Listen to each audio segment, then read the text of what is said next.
ఒక చిన్న ఊరిలో కోడులు సంతోషంగా ఉండేవి.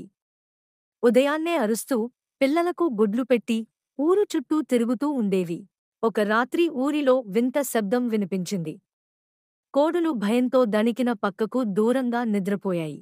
తరువాత రోజు పెద్ద కోడి ఓ సమావేశం పెట్టింది. మన ఊరిలో ఏదో ప్రమాదం ఉంది అంది. అందరూ సీరియస్ అయ్యారు.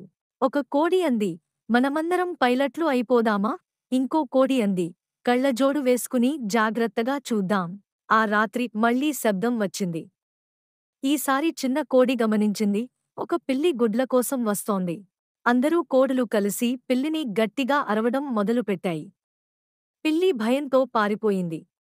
ఊరు మళ్ళీ సంతోషంగా మారింది. మరొక కథ. కాకి మితిమీరిన ఆశ.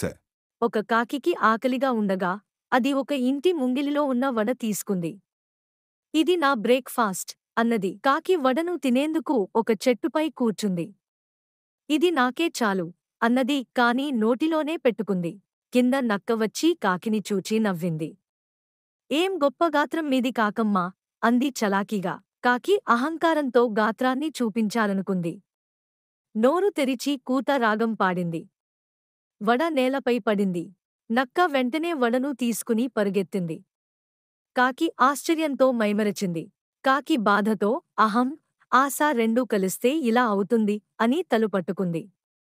ఆ రోజునుంచి అలాంటి పనులు మానేసింది.